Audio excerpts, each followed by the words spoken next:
Now, what color is a teacher's chalk? We asked tonight on Your Story.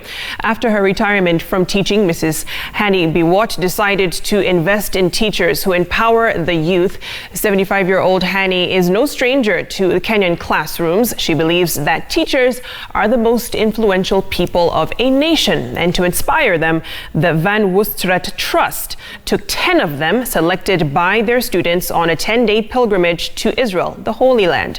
This story, the golden chalk, was suggested by our very own Gatete Njoroge, who spent time with Hannie in Israel. Take a look. In 1965, Johanna Catherine, a Dutch woman with Jewish ancestry who had also lived and studied in Australia, came to Kenya. It was a country still coming to birth after independence. The founding father, Jomo Kenyatta, had declared war on poverty, ignorance and disease. Johanna had met a young Nicholas Biwott at the Melbourne University in Australia. She was majoring in French and German languages, with history and a diploma in education as a sub-major. I became a teacher. At university, I met my husband. Mentally, emotionally, everything. I was very, very immature and very young. And I said, no, I have to study. I have no time for boyfriends. I have to study. And he said, okay, when you're ready, come and tell me. Time passed, and one day I thought, yeah, I think it's okay now. I have the courage. And I went to him and I said, okay, I'm ready. And he said, good. So now you'll be my girlfriend. And from being his girlfriend, I became his wife. I've never met anybody like him. I will never meet another person like him.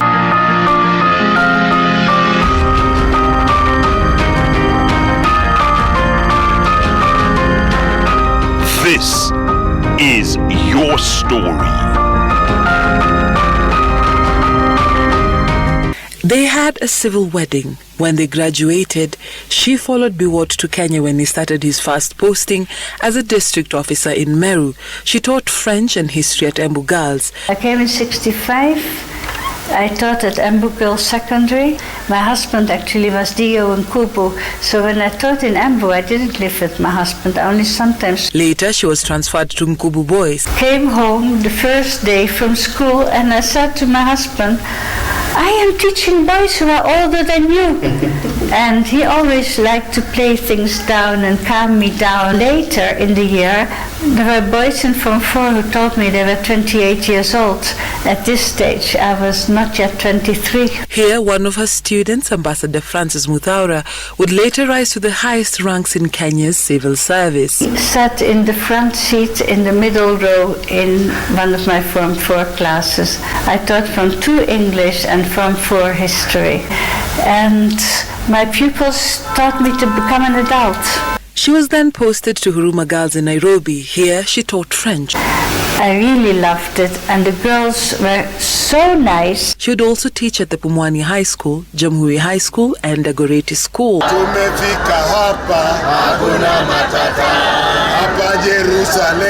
Driven by the belief that teachers who shape young minds are the most influential force in the nation,